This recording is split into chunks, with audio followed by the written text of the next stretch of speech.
Hello and welcome to episode 271 of the 21st Century Work-Life podcast, which I would say is a bonus episode, but I'm currently releasing episodes weekly, so they're becoming part of a regular schedule, albeit a weekly schedule instead of every 2 weeks. So welcome to another episode. My name is Pilar Orti, and if we haven't met before, I'm the director of Virtual Not Distant, which is the company behind this show. You can find out about everything we do over at virtualnotdistant.com and check out loads of content, our blog posts, but also the show notes for these episodes because they are blog posts on their own. Now, today's episode is made up of a conversation I had with John O'Dean back in February 2021. I'm recording this in May 2021. And John is the senior strategist at Civic Actions, and he's also the author of Distributed Teams, the art and practice of working together while physically apart. And if you're a regular listener, John appeared earlier in episode 240, which was called Beyond WFH, Remote Work and Socioeconomic Change. And there, John talked about the Vermont Remote Worker Grant Program, which he worked on, among other things. And we also have there Tracy from Grow Remote talking about how they are still using remote work to help rural areas in Ireland. So, in this conversation, which we recorded in February 2021, John talks about how he's helping to tackle the carbon emissions from rush hour traffic in California.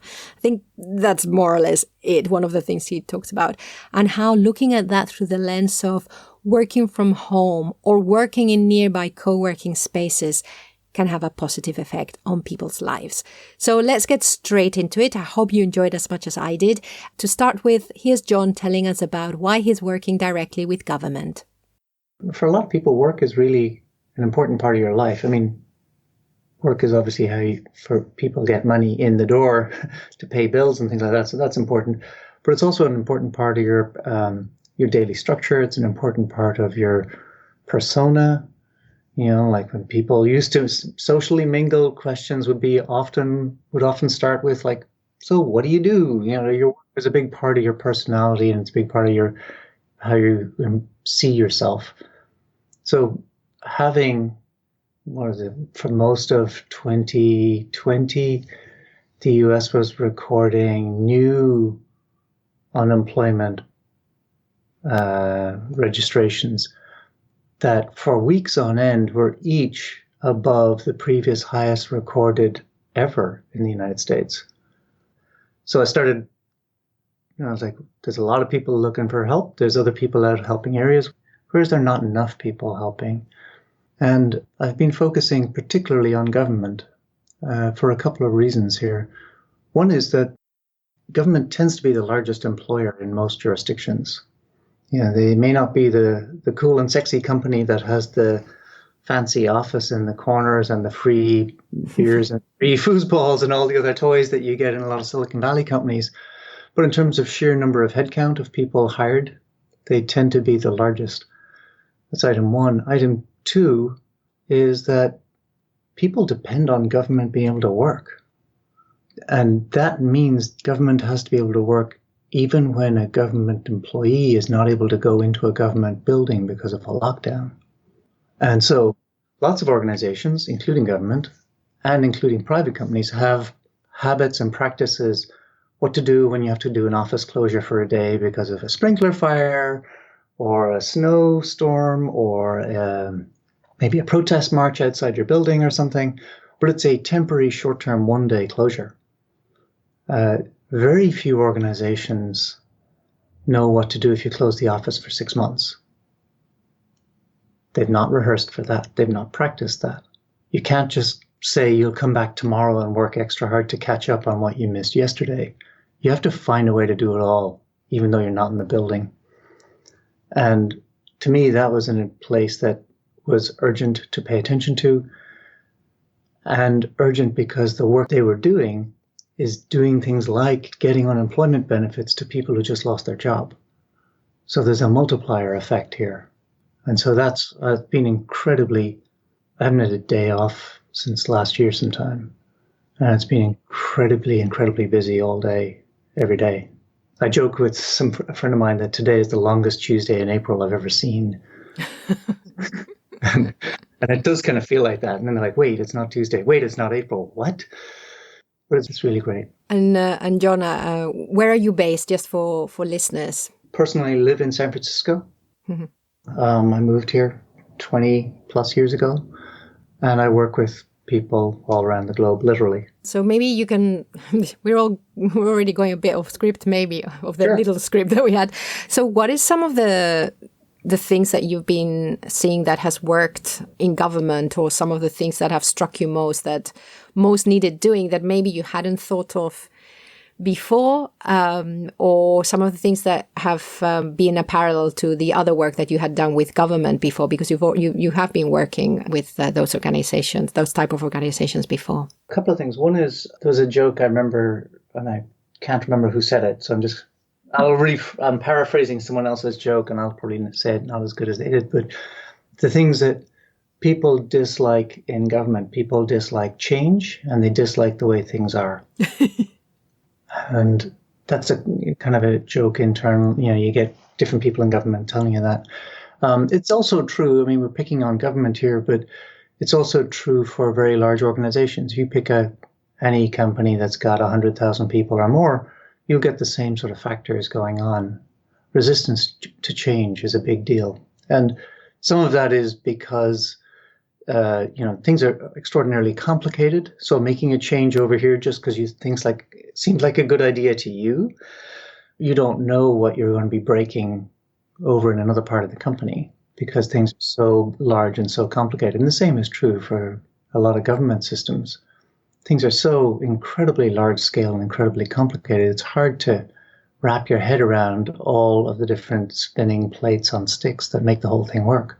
So there is a real fear, like someone will come along with a great new idea and they'll break something, and then they'll leave without cleaning up their mess.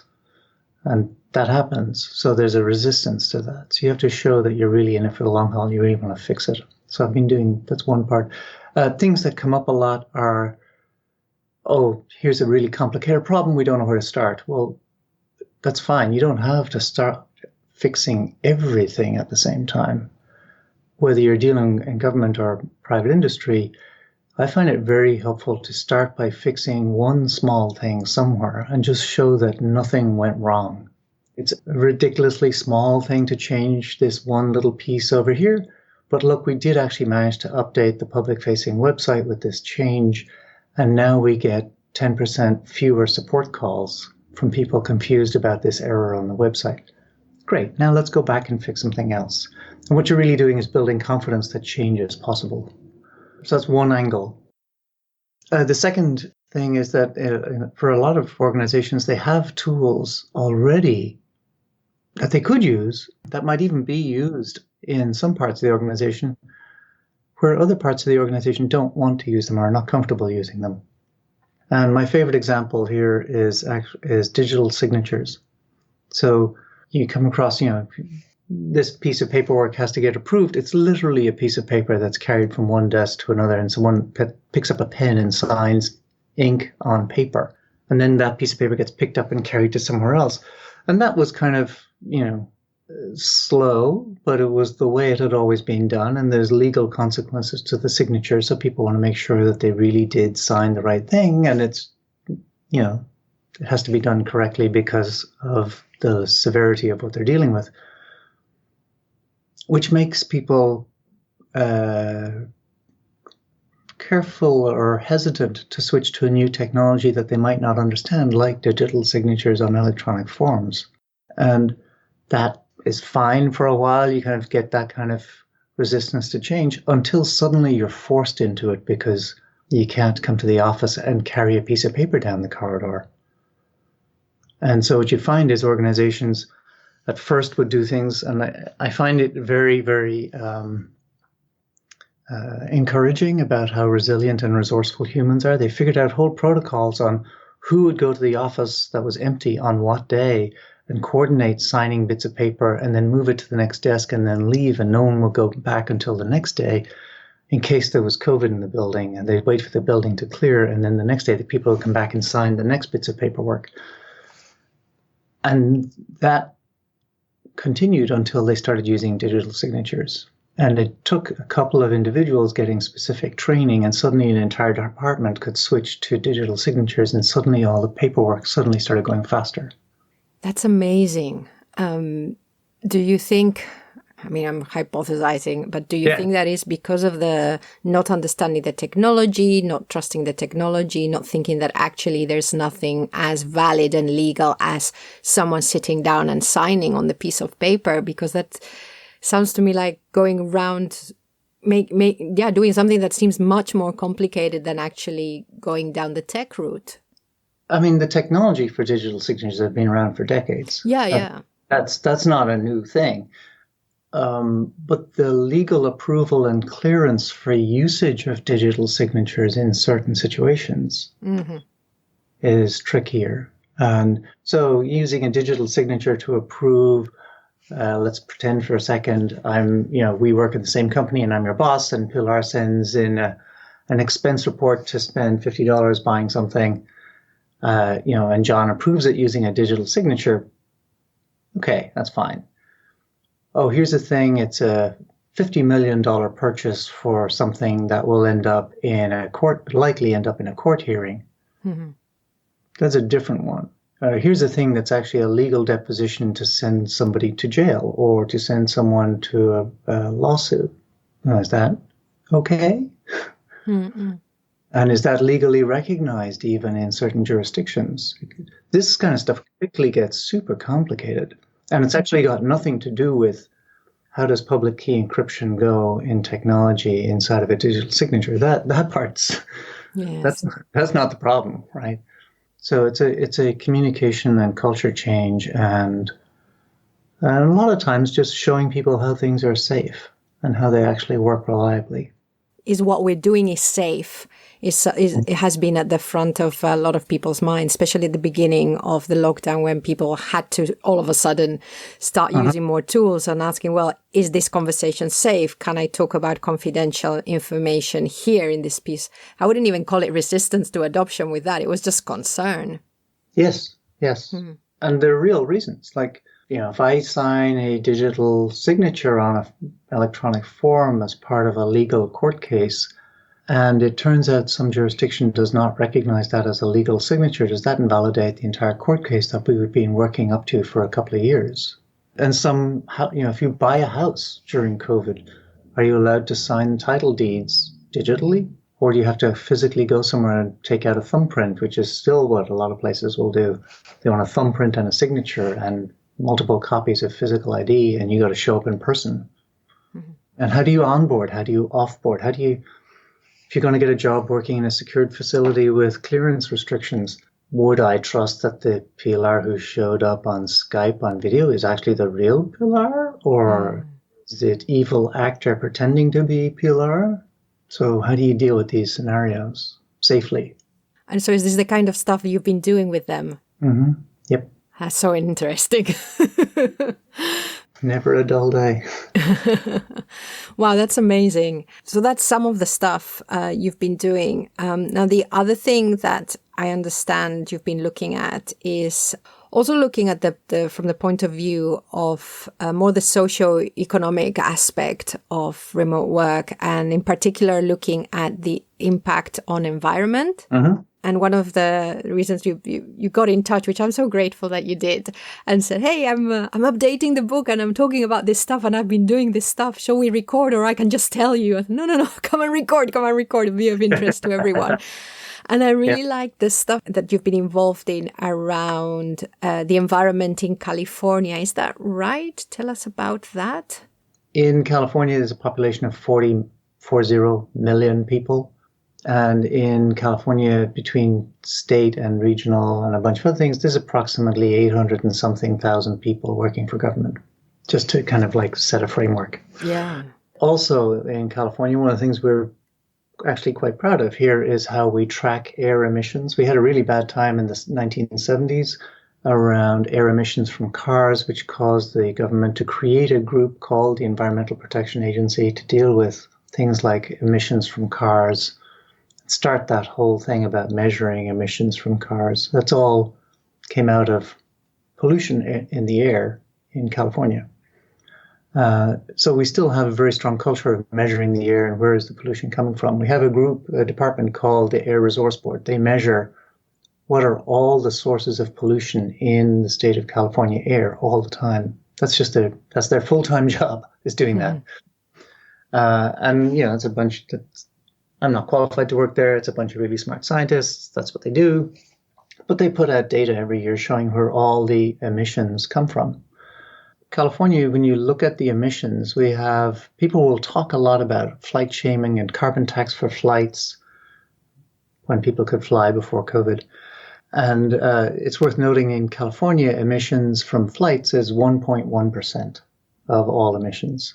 Mm-hmm. The other thing people will talk about is emissions from farming, agriculture, etc. That's, depending on how you measure, include nitrogen or not from plants versus animals.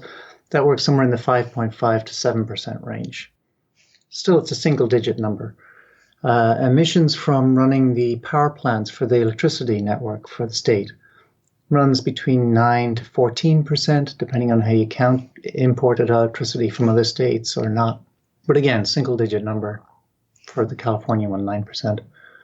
The largest emissions by far, the only thing that's over 10%, over 20%, at 28% is people driving passenger vehicles, most of which is to and from work in rush hour traffic, which is the least efficient way to drive petrol car.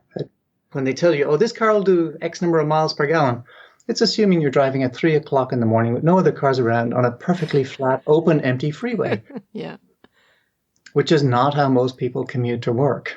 Most people commute to work in stop and go traffic, 0 to 5 to 10 miles an hour and then back to 0. And that's 28% of emissions from the state of California. California is better than the national US average, where it's 34% of all emissions for the overall nation of the United States. And this is, of course, a big problem. What's of interest here is people will talk about buying all the shiny new toys. Everyone should buy electric cars. Never mind how do you create the batteries for electric cars. And never mind, does the electricity come from in the power grid to run the battery charging? Skip that. The average age of cars in the United States is 11 years. The average age of cars in the European Union is 10 and a half years. So even if we mass-produced electric cars and gave them out for free to everybody today, it would take, somewhere in the range of 10-ish years before they're the average car on the street. And we don't have the manufacturing capability to make that number of electric cars. We just don't. Volkswagen and Toyota make a new car every 13 seconds each. That's a lot of cars. Yeah. And the people who make electric cars can't even get close to that kind of capacity. And then you still have this, how long will it take before someone sells their car and trades in their existing car for another car? Cars are expensive. This is a problem. But if you show that everyone can work from home successfully, then you don't have to drive as much. You can leave your existing car parked in wherever you have it and just work from home using existing consumer-grade electronics in your existing home. That's a big deal. And so changing the telework policy for the state of California to try and have the majority of people who work for government work from home and not drive. You can come in if you want to. If there's no need for you to come in, why would you bother? Most people will just stop driving. You can shift traffic commute patterns really quickly. That's one part of the work. And then the other part is how do you actually, as an engineer, how do you measure if it's making things better or not? So figuring out automated dashboards to measure that has been an important part of that work. And I've got a question about, I went to California many years ago and only to a very small part, so I don't know the state as well. So there's the working from home. Is there an opportunity for also to find workspaces that are closer to home? So what some people might call the near home offices. How is that working or what's the situation with that? Yeah, so California has everything from snow-topped ski resorts through to very famous surfer beaches and hot climate and desert. And so it's really large. And some parts of California are very, very densely packed, like Silicon Valley, some parts of LA, some parts of San Diego, some parts of Sacramento, very, very high density, lots of different cultural events, expensive housing, fancy restaurants, all that. Other parts of California, wide open, empty roads, empty houses that people can't sell because no one wants to move there, declining economies. And the same is true, we're talking about California, but the same is true in other states in the United States, and the same is true in, like last time I was back in Ireland, the same is true in some parts of the west coast of Ireland, same is true in Spain and Portugal when I was there, also in parts of Germany when I was there too. So when you go outside of where the hotspots, where the jobs are in the big major companies, and you go outside maybe 2 hours, 3 hours outside of that range, it's too far to reasonably commute to that office. And suddenly you find a bunch of people who can't get jobs locally. And it's tied to this whole idea that you would go to an office to get a job. And what if you could have a meaningful job and live wherever you want? That's what caused me to write the book in the first place. And that's still going on here in California as well, obviously. And so we've been focusing on, part of the work I've been doing is working with organizations that are creating neighborhood co-working spaces in smaller communities, with the idea that you would then have people who live in that community can go to that professional workplace and be very professional in their work online experience and actually be hired working at companies with a professional work ability, because you're seen and people can see and hear you have a reliable connection and you have a professional work setting. Part of that is tied into encouraging people to move to these towns, so then that people will see how to do that kind of work because your neighbor is doing that kind of work. And you're like, oh, wait, you're an accountant as well and you work online at that co-working space? Oh, I'm an accountant and I'm unemployed. Let me see if I can come down and get a job working online too. So it kind of starts that culture change and brings a bit of economic development. And do you think that, because you were involved in this kind of initiative pre-COVID, yes. Do you think that the pandemic has, well, I'll just ask you, how has the pandemic affected these plans, acceptance of these kind of plans?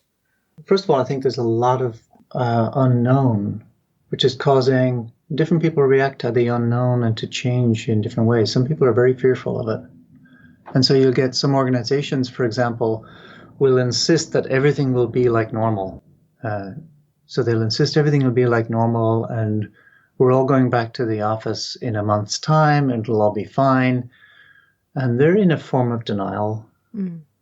And even if you could come up with a way to solve this problem, it doesn't, there's everything from like elevator floor plans through to queuing wait times from lobbies, through to public transit. There's a whole bunch of complexities here that I don't think people have actually thought through or at least found solutions for. And what's really at the heart of it is that people want to go back to life before COVID. They want to be able to go, and most people, when you came to an office, the people you worked with were the people you spent most of your waking day with, more than the time you spent with your family at home. And in those scenarios, you miss the contact with your former coworkers. You miss the human contact, because humans are a social species. We thrive on human contact. Some of us are more introverted or extroverted than others, so we might vary a little bit on this individually or even depending on the day. But as a species, we do not handle long-term isolation well. So we thrive on that contact and we miss it. And you can't recreate that by just going back in a time machine. We don't have a time machine. And so how do you recreate that online? And what can you do safely? And how do you gradually put this together? This is a complicated, hard problem, but it is, we're making progress on it. We're working on getting people together. And that's part of the thing in the book, is how do you actually make that social contact even when you're physically apart? Yeah, so I was hoping you would say, yeah, people are open to not having to be with their colleagues, but still getting that social contact from other places like co-working spaces, like near home offices. Yeah. And the thing is that, like, to take literally the nearby spaces here in California as of today, Wednesday, February 17th, they're all locked down. They're closed, right? And so the debate about going back to the office versus going to a nearby co-working space is kind of not going anywhere because both of them are closed. But what I do think will happen is as they start to open up a smaller co-working space in the neighborhood, because we've had openings and then re-lockdowns and reopenings and re-lockdowns. So it's been kind of bumpy over the last year. And so we've seen this pattern happen every time we lock down, every time we reopen. We see that people will go to the nearby neighborhood co-working space. It's a smaller population of humans. There's less risk of having to get into a crowded bus or go through a crowded subway to get to a crowded open plan office that's got a couple of thousand people in it. Instead, you're going to walk down to a place that's 5 minutes from your house, has a maximum occupancy of 100 people, of which only 50% or 25% show up on any day. You get some social contact and it's much safer. And it's familiar faces. And so that has actually been working really well. And then, of course, a new lockdown comes along and we just shut it all down again. Yeah. I mean, we know the seesaw is going to be interesting, but I'm glad to hear that there is.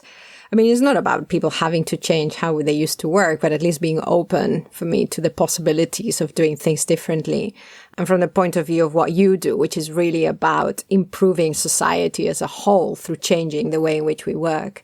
That if there's a little bit of opening into that, given the current experience, then I am happy. Yeah, it's been a tough year for a lot of people, but I am actually oddly optimistic here. Or maybe not oddly. I mean, humans are a very resilient species. Yeah. And before COVID, I would travel a lot through all over the world, literally all over the world. And everywhere I went, I would come across different environments where some things were better than I came from and some things were way worse than where I came from. And people were optimistically finding a way to make things better.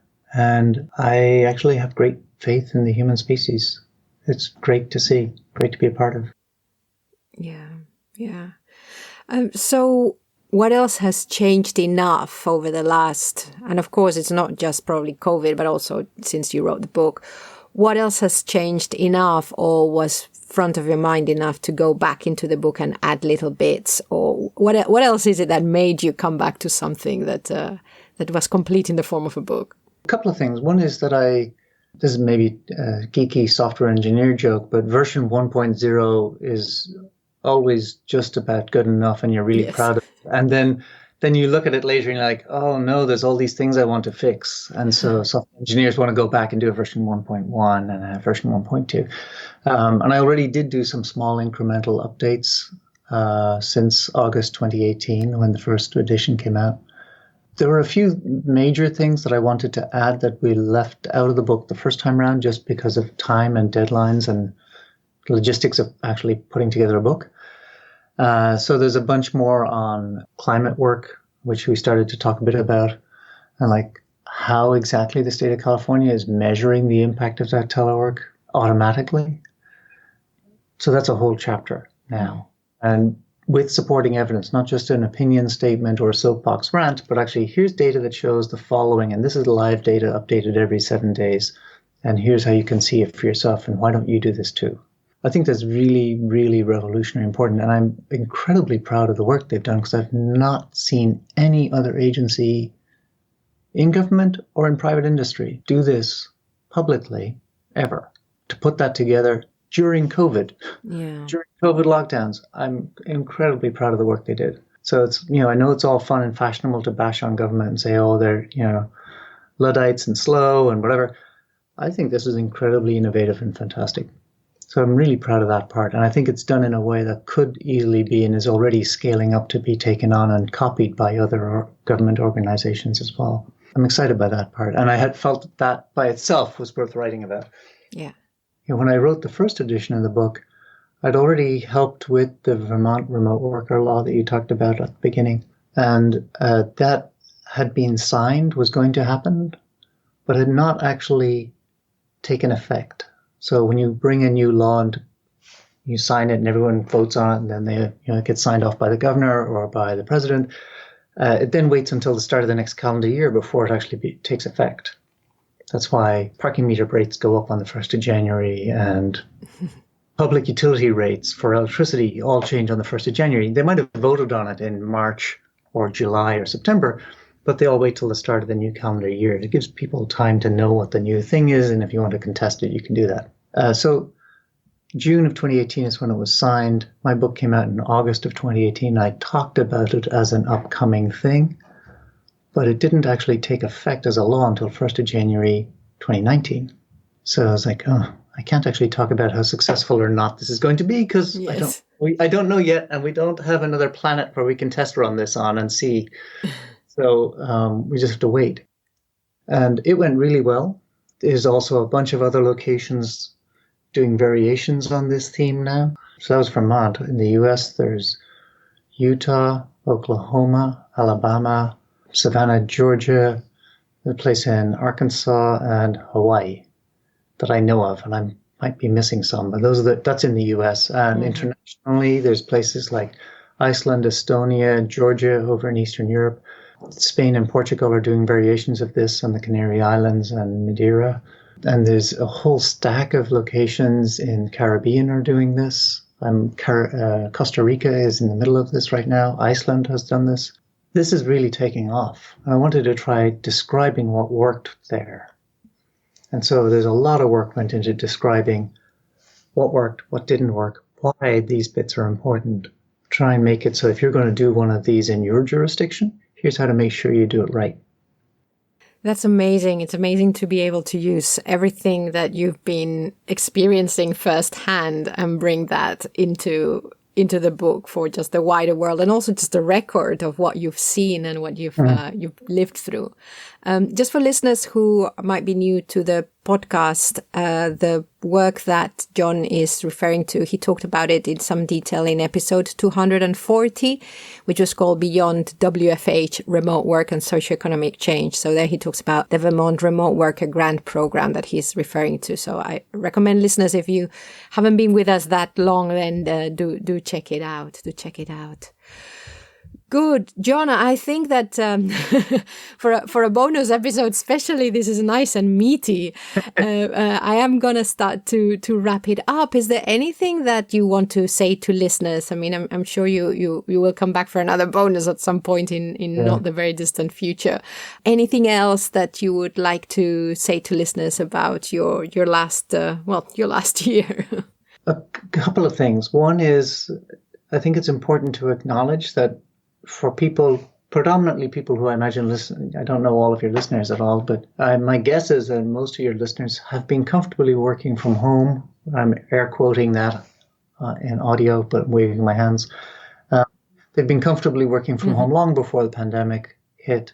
And so one is just in terms of self-care, be aware that, explicitly stating that working from home is not the same as working from home during a global pandemic, biggest economic crisis that we've seen in at least 100 years, huge racial turmoil and political turmoil. Like, these are all huge, stressful events that have got nothing to do with where do you go to work and where do you sit when you're working. So just kind of being clear and explicitly acknowledging that these are stressful times and that it's important to take time to care for yourself. And so I'll explicitly schedule time to go sit in a corner and read a paper book. I'm not going to doom scroll on my phone looking for something that'll cause me to get upset. There's plenty of things that can stress me out in life. So go find times, go take a walk by yourself, read a paper book, do something that helps you keep yourself sane, keep yourself healthy. I think that's number one. And then number two is you have comfort and practice working in physically distributed environments. You actually have a skill that other people need for their job to survive. So finding someone who's an accountant who just got laid off because they can't go into their office anymore and showing them how they can work online is that's a really important you can help somebody else. Showing somebody who, like one other group of people I worked with, they're teaching English as a foreign language on video calls. Now, that's not hard from a technology point of view, but it was new to them.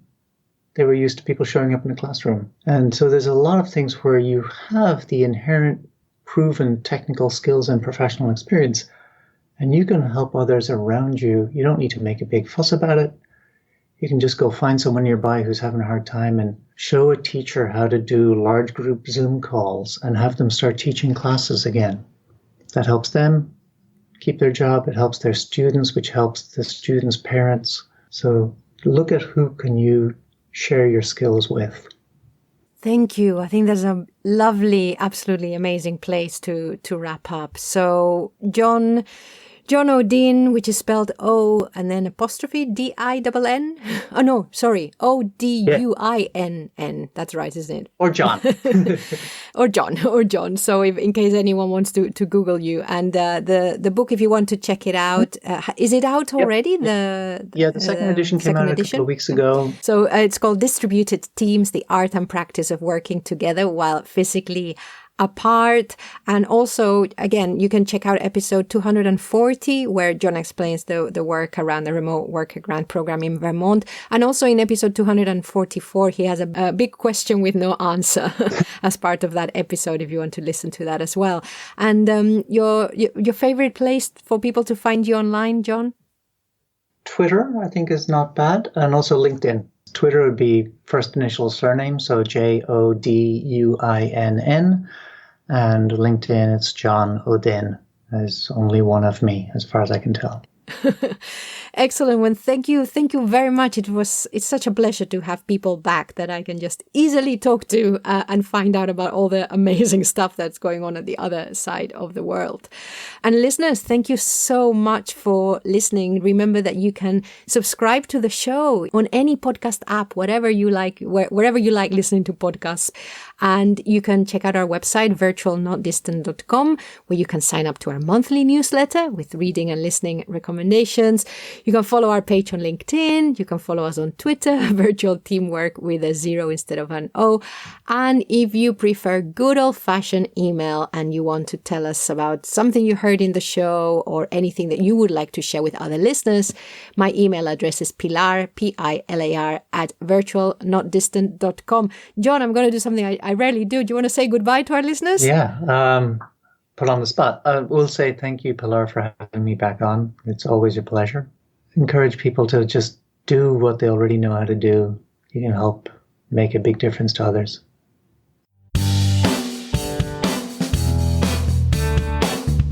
A big thank you for listening to the 21st Century Work-Life podcast produced by Virtual Not Distant. If you have something to add to the conversation, let us know through the contact form over at virtualnotdistant.com. I have been your host, Pilar Orti, and I'm signing off now. Wherever you are, whatever you're doing, enjoy.